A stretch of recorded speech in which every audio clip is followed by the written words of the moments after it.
Jūras māte man vaicāja, ko dar mani zvejnieciņi? Tīklu sauž?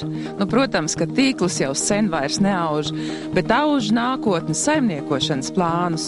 Un Vidzemes zvejnieku apvienības vīriem tie nu ir tik stipri kā mūra mājas. Vienīgi, nu jā, kā nu kurš uz to dzīvīti raugās. Vecie Vidzemes piekrastes zvejnieki pārdzīvojuši visādus laikus. Un tāpēc stipri domīgi. Redziet tā, jūra nav meita, un nepalīdz ne lūkšana, ne raudēšana. Ņem par labu, ko dod jūra. Un ko mēs zinām, ko viņi dos. Un ieliek liels līdzekļus. Šodien tas laiks, ka pat strādnieku nav. Nav ko paņemt palīgā. Jā, agrāk viss skrēja, tēvs 51. gadā dabūja pa prēmiju Moskviču, nopelnīja. Tad vēlāk nāca Moskvičus smelt. Partinieki čigani un teica, bija tik daudz reņģis, spēki sāk zust, smelkšana nebūs. Bet tad vismaz bija kur likt. Zivfabriks un ēdienai lāgers, kolimiešs un cietumnieks. Šodien nav kur likt.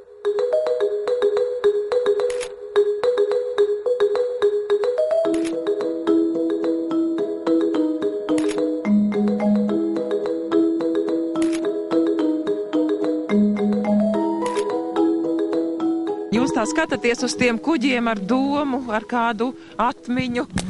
Ar atmiņām tikai. Jo perspektīvas jau nekādas vairāk nav. Jums te veidojās pirmapstrādes cehs un tagad būs tā saldētava un tā tālāk. Būs, bet kā te būs? Vienkārši jāstrādā visu laiku tagad. Pēdējos 3 gadu tikai ar zaudējumiem. Nodarbojos ar stāvadu, ar murdzveju. Pagājušo gadu stāvāt nelika, jo man vienkārši to zivi nav kur likt, to reņģi. Nav kur likt. Šeit. Tagad būs tā saldētava.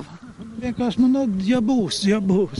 Viss atkarīgs ir arī no kā ņems, ja ņems un par cenu ņems. Man vēl nav samaksāts tāds sajūta, tāda firma ir tur. Kurzemē, ja viņi vēl man nav samaksājuši pa 9. gadu, kad mēs vēl zvejojam stāvats. Nu, jo nav jau. Vienkārši nav ticības vairs nevienam. Laiks sadeldējis ne tikai piekrastes zvejnieku rindas, bet arī daudz zvejas vīru ticību senārot nākotnē.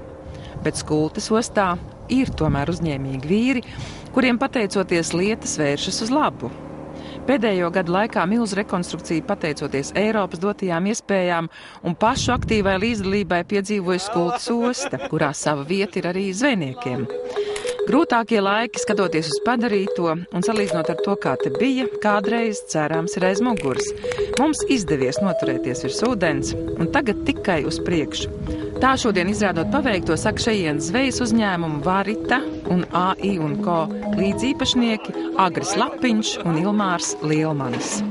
Skultē zvejniekiem būs savs rūpals no viena gala līdz otram? Jā, zvejniekiem būs savu rūpals, kur varēs šķirot, saledot savas zivis, sasaldēt un atdot saviem kombinātiem, kur tagad sakarā to, ka ļoti pietrūkst zivis, jā, mēs netaisamies vest ārā, ja rūpnīca mums maksās to naudiņu, ko mēs prasam, tad mēs viņam arī dosim to zivtiņu. Pirmapstrādes komplekss ir uzbūvēts, jā. Tieši. Atvedot zvejnieku, tad jūs, kad atbrauksiet ar savu kuģi, jo jūs esat, teiksim, gan līdzīpašnieks, gan kapteinis vienā personā, jā? Būs patīkam arī to zivi saglabāt. Mēs no zvejas kuģi, arī mūsu zvejas kuģi iekšā ir saldētavas iekārta, ka mēs zivi arī jūrā uzglabājam jau vēsumā. Atvedot uz šejienu, tā zivi neiet bojā. Mēs viņu ātri izkraujam ar iekšā kompleksā, kur tā zivi tiek sašķirota, saledota un tālāk prom jau uz zivu kombinātiem. Kas viņu apstrādā? Mēs ar Ilmāru paņēmām kredītu privātu bankā un par savu naudiņu tagad taisam saldēšanas iekārtu un tad arī varēsim saldēt un arī sūtīt uz eksportu. Un tos, kas arī vajadzīgs, mēs gūsim pievienoto vērtību lielāku. Ja agrāk mēs uzvejojām, pārdevām kombinātiem, mēs zaudējām lielas naudas. Nebija šķirošana, nebija ledus, mēs vasarā jūrā nevarējām iet. Tagad ir ledus, tagad ir šķirošana, tūliņās būs saldētavi, kā jūs redzat. Tad mēs būs viss kārtībā. Jums šai brīdī ir 3 kuģi, jā? Jā, 2 firmām 3 kuģi mums ir. Labi kuģi?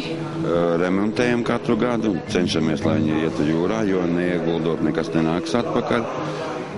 Strādājam tā. Kā jūs esat izbēguši no tās sagriešanas kuģa? Mēs esam sagriezuši 2 kuģus, un ja nebūtu sagriezti 2 kuģi, nebūtu šitās rūpnīcas, jo līdzfinansējums mums bija jāgulda tik un tā, un mēs esam ieguldījuši kaut kādas 250,000 savu naudiņu jau šeit. Un tas ir tieši 2 kuģu nauda. Un nenopirkām Mercedeses, bet izveidojām rūpnīcu sev. Es domāju, ka pēc pusgada mēs šo rūpnīcu palaidīsim pilnā jaudā un sāksim strādāt un šķirot un saldēt. Agrāk kādreiz viss tas tika darīts ar rokām, cik varēja atšķirot zivu, tad padodās šo mašīnu lēnti padod, un šeit pa frakcijām viņi izkrīt ārā. Reņģi, piemēram, dažādās frakcijās. Te ir mazā brētliņa, te ir brētliņa, te ir reņģīte un tur ir liela reņģi. Katrai zivi pēc izmēra grupām. Sakiet, ar ko brētliņa atšķirs no reņģas? Ir iespēja pajaut. Es domāju, ka Ilmārs, lai pasaka, kas zvejnieks. Esmu domāju. Dod zivu. Es vienmēr esmu domājis, ar ko brētliņa atšķirās no reņģas. Tā taču ir mazā reņģīte. Nē, tā nav mazā reņģīte.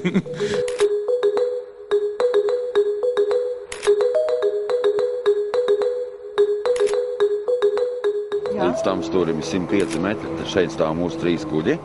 Šī ir ar Eiropas naudiņas attaisīta piestātne. Tālāk tur ir arī piestātne, 150 metru uztaisīta, tas ir domāts, ja mums tagad nāk no kuģiem zvejnieki iekšā, tad tur stājās, tad mēs viņam palīdzēt ar elektrokarēm izkrāmējām zivtiņārā, un šī piestātne ir izveidota priekš stāvot laivām.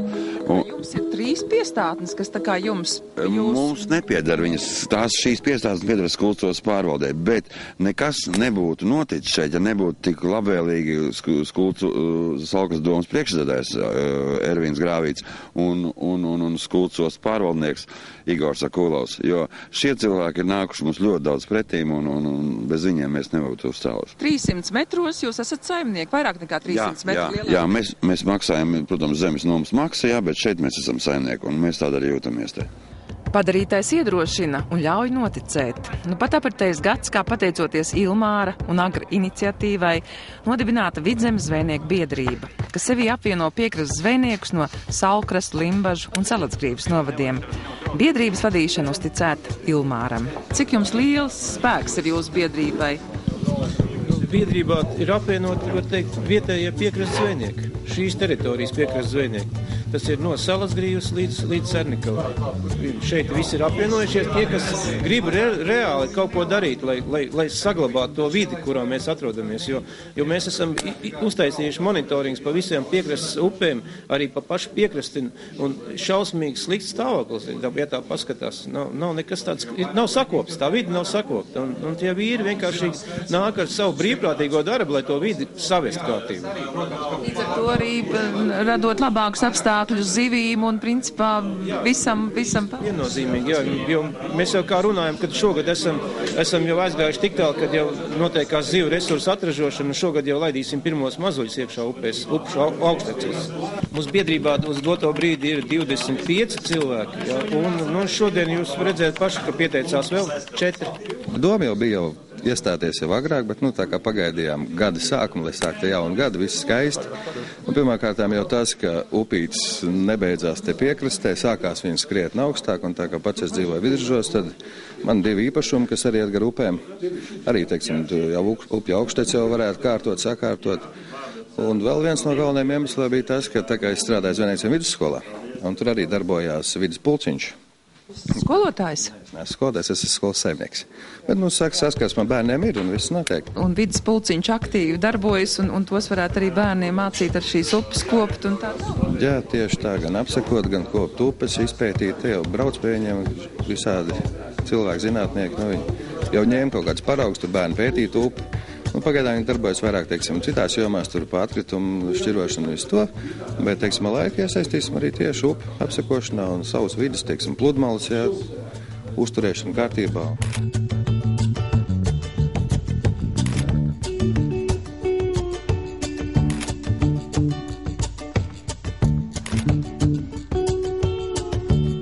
Jo par situāciju, teiksim, bērni vasarā, kur viņi šivarē, tur, kur mēs lielie parasti neejam.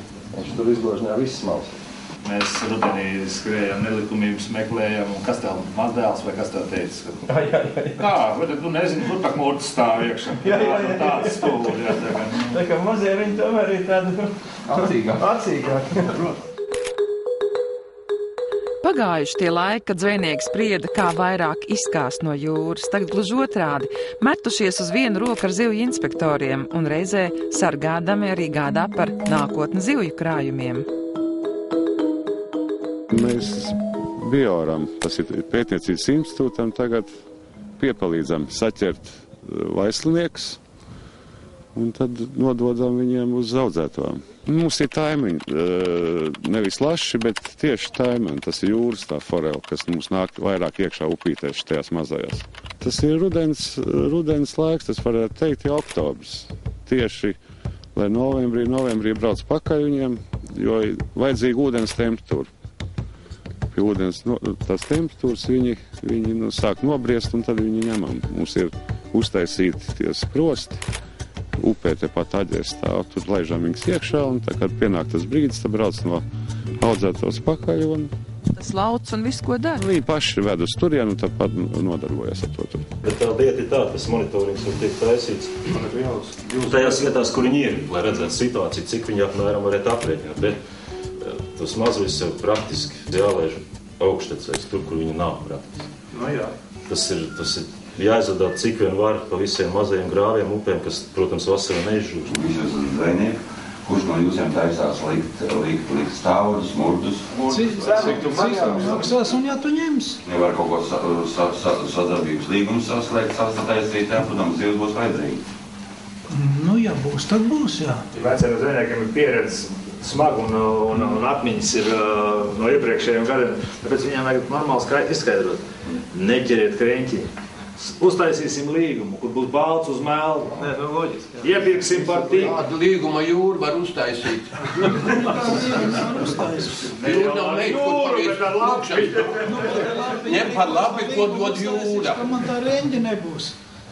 Ne jau nosacījums, bet nosacījums par pieņemšanu, par cenām, par to, ka ir visiem, tā lai arī tev, lai nebūtu parasti jau tā situācija bija kāda, ka ir visiem, tad nevajag nevienam, jā, un ka nav, tad visi prēt. Es tev ja mēs esam biedri, jā, visi šeit, jā, un tie ir mūsu piekrastes zvejnieki, un mums šeit ir mūsu biedrība, jā, tad dabiskā prioritāte jānebūs jums, jā, jums zvejniekiem, vecajiem un vietējiem, nu. Nav jāskat man uz Saldzgivu, uz Kuivižiem, no tiem zvejniekiem jāpērk tā zivtiņa. Bet tikai tāds sarunāsim tā, ka pirmos laivus atved mājās tos uz kundēm, uz tirgiem, un man 12 zivu. Man 12 zivu vairs nav vajadzīgi, ja man uz jāved uz kombinātiem un tālākiem, jā. Bet ko līdz viss tā runāšana, ka mēs netiekam pa vārtiem iekšā. Zvejnieki bez mašīna nav, netiek pa vārtiem. Nāk pa šitiem vārtiem, mēs noslēgsim ar jums ar sadarbības līgumu, dosim jums iespēju, jo rekurē par Eiropas naudām iegādāt. Tik pa tiem vārtiem pie klubu, kuri skatās un tu pats netiek tur iekšā. Izņemsim kādu rezumē, ja, no mūsu biedrības, ja, kad jāiet pie domas priekšsēdētāji vai pie ostas pārvaldnieki, ja, lai risina šo jautājumu, jo mums sākās darbs, un tā osta ir tur. Jānis jau tiek iekšā. Nu Jānis, tas pa blat tiek. Jā, gan lielās, gan mazās lietās kopējam spēkam ir nozīme. Un vēl jau vairāk, ja nākotne piekrastes zvejniekiem, kā izrādās, solās būt visai cerīga. Lielas iespējas tiek dotas Eiropas Savienībā, ja ir ļoti aktīvi cilvēki un ir līderu grupas. Es domāju, ka nākotne viņiem ir spoža. No 14. līdz 20. gadam mazizmērā zvejniecība ir atvēlēta lielākā daļa. Tur būs paredzēts lielas summas, atjaunot motorlaivas, ieguldīt, teiksim, piekrastes attīstībā, iegādāties šos pašus stāvadus, kas ir aizsardzībā pret roņiem, kur materiāls, kur roņi netiek galā, ja ir izstrādāti. Ir piekrastes zvejnieki. Tieši tā, tas attiecas uz piekrastes zvejniecību. Visiem vīriem. Jā, tieši viņiem, kas ir, bet atkal. Tātad viens, ja 2-3 zvejnieki, kas kopā, kas ar vienu laiviņu, 2-3 motorlaiviņiem iet jūrā, atkal neko nepanāks. Tikai šādu biedrību ietvaros un vietējās rīcību grupas saskaņā ar pašvaldību, dabujot cauri šos te programmas un programmas apstiprinot un pēc tam gatavojot projektus, īstenot projektus, tikai tā viņi panāk šo te aizsardzību un šo te zvejniecības uzplaukumu. Jūs jau pat redziet, ka tas iesāktais darbs arī tiek domāts priekš to, lai tā teritorija tik sakortēta, lai tas viss tiek pilnveidots, ja, lai cilvēki sāk saprast, sāk cienīt savu to dzimto teritoriju. Tāpēc mēs arī te esam.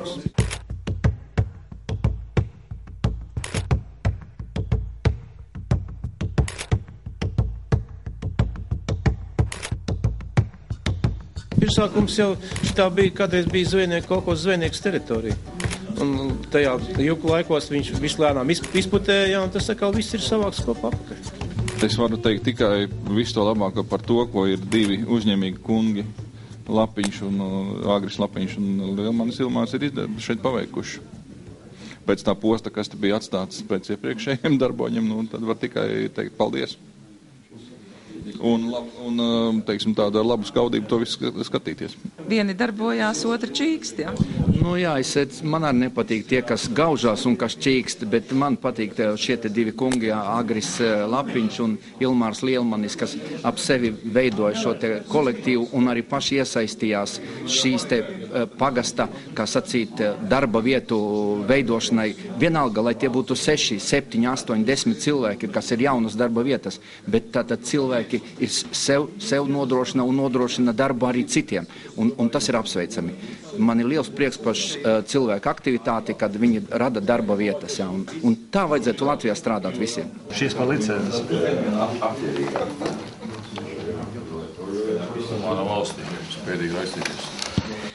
Cik svarīgi padarīšana jāparakstās 2 vietās, un ko jūs par to saņemat pretīm? Pretī saņem licenci. Kad drīkstat iet jūriņā? Kad drīkst iet jūrā, jā. Bez licences nedrīkst. Un tā vēl nāk mēneši. Atskaits lapa klāt. Un to jānodod katru mēneši. Vai nu pēdējā, vai nākamā mēneša 1. datumā. Man uz jums skatoties gribētos teikt Sirmgals un jūra. Vai jūs ar visu mūžu jūrē esat atdevis? Nu, gada 20. Nemazāk, jo es jau pēc profesijas zvejnieks neesmu, bet mums brālis bija zvejnieks tepat, nu, man tā iepatikās, tās jau ar jūru saistīts bija, nu, tā lieta aizgāja. Jūs pēc profesijas esat? Profesija vēsturnieks. Vēsturi salikt kopā ar jūru, tā ir tā kā jūra, tā kā labi piedeva, tā kā garš dod dzīvē, ja? Pilnīgi bez jūras nevar iztikt, tas nu skaidrs. Un tie jūsu lomi, tas ir tā pašpatēriņam? Jā, loms ir galvenokārt pašpatēriņi, bet, nu, ir vairāk, tad iedod draugiem, nu, varbūt kādreiz arī kāds santīgs. Un tā kaut ko nožāvējat un tā kā? Jā, kūpinātavs savi ir, un to, nu, tā jau regulāri atkarībā no loma, cik liels loms ir.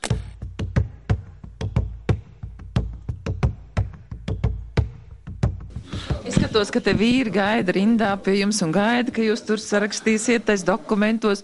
Un ir tīri laimīgi dabūdam atkal to atļauju. Vai vīri labāk pastāst, kā viņi cīnījās ar kādiem sviedriem izsolē, lai dabūtu to papīrīto līgumu? Vispirms ir izsole, ja? Nu, šogad pirmo gadu gribētāji bija vairāk nekā iespējas. Nu, tas jau visā piekrastē ir. Par ko tas liecina? Liecina par to, ka cilvēkiem tā lieta patīk un tas ir viņi jau, kā saka, tā ir gandrīz vai tā kā tāda slimība. Viņi jau nevar bez tās jūras vai ir tur kas vai nav, bet viņiem ir jāiet un tas ir hobijs un dzīvesveids, jāsaka tā. Nu. Un ja tām licencēm pēc skaita, cik bija to pieteikti? Gribētāji bija pār par 40, ja? Nu, 39 un licences bija 30. Pieņēma lēmumu domē, kad tiks veidota izsole, rīkota izsole, lai visiem būtu iespējas un lai neviens nebūtu līdz ar to apbiežots. Kādas tās likmes bija? Ļoti augstas likmes bija. Vidējais zvejas rīku tīklu cena bija 70 lati. Aizgāja pat līdz 85 latiem, un tā beidzamās nokritās līdz 55. Bet sākuma cena 15. Tev ir silti? Man ir labi, pavisam labi. Super, bet saulīt tagad 9, tas nebūs tas tā bauda. Klausies, Andrīd, pirmo reizi mēs ejam jūrā, ka jūrai vāks virsū. Tā gan. Cits reiz mēs ir tā švuncīgi laiduši no kuivižu ostiņas riktīgi.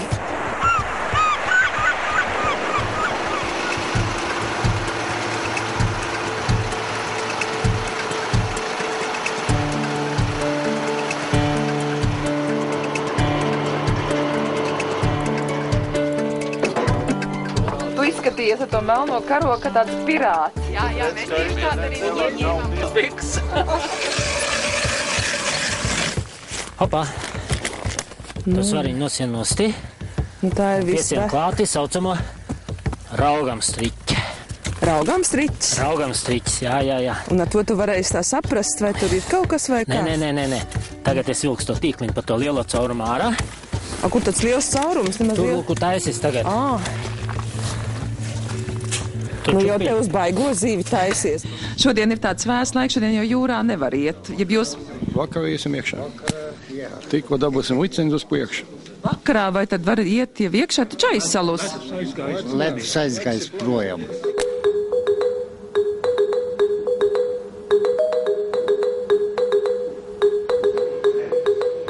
Ar kuģīti tas notiek? Ja... Airlaivu. Tad jūs esat traki vīri. Tagad šitā laikā vižņi apkārt. Sagerbies un airējies tikai. Ir bijis ar droši vien dzīvē jāpier... Ja nav pārmērīgi viļņi, tad var iet noteikti. Noteikti var iet, jā. Pūtiens diezgan liels un tagad tas dzestrums un tā tālāk jūs esat... Noskaties, ka bišķi mierīgāk paliek un... Laiž iekšā. Kādreiz pa 2-3 reizes jālaiž iekšā, ka vilns uzsit pilnu laivu. Kā ir ar zivīm? Neļauj roņi. Zivis ir.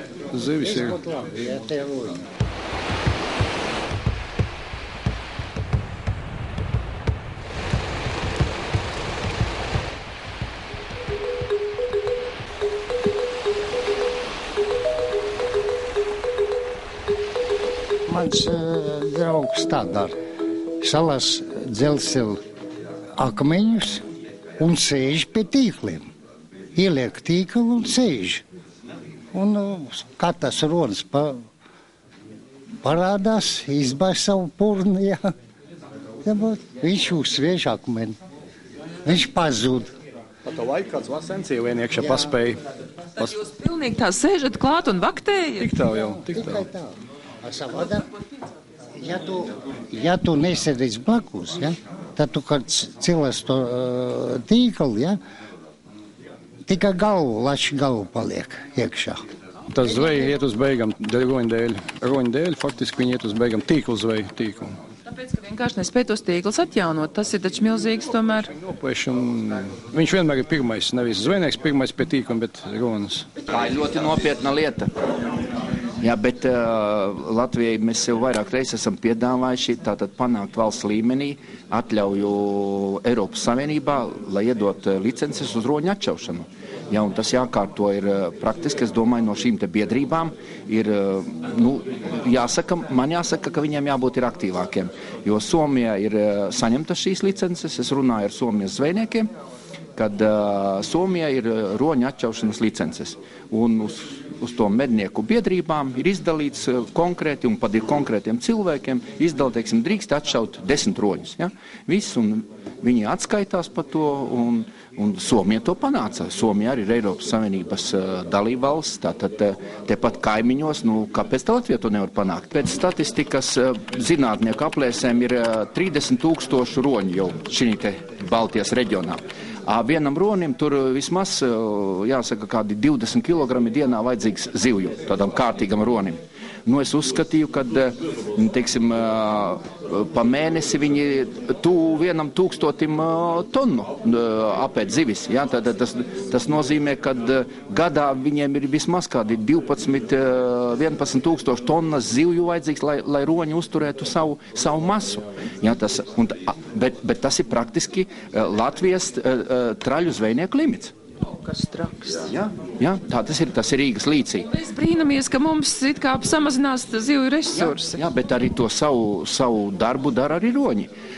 Somija arī ir panākuši, kad piekrastē caur šīm vietējām rīcības grupām tiek izstrādāti stāvvadi, kuros roņi netiek iekšā. Tātad speciāli materiāls tāds, kur roņi nevar tikt galā ar šo te materiālu. Ja? Viņi ir ļoti dārgi, bet caur tām rīcības grupām ar Eiropas Savienības atbalstu ir panākts, kad ir pilotprojekti un eksperimentāli, un zvejnieki jau sāk lietot šos te stāvvadus, jo ronis jau, tas ir tā kā viņam uzklāts galds. Viņš atnāk, paēt un aiziet. Ar visu bardzību pret roņiem, kuri bendē mūsu zvejas vīru dzīvi, ar visu mīlestību pret zvejniekiem, kuriem no sirds vēlam ne asakas, šovakar izskan mūsu raidījums. Paldies, ka skatījāties. Tiksimies atkal pēc 2 nedēļām.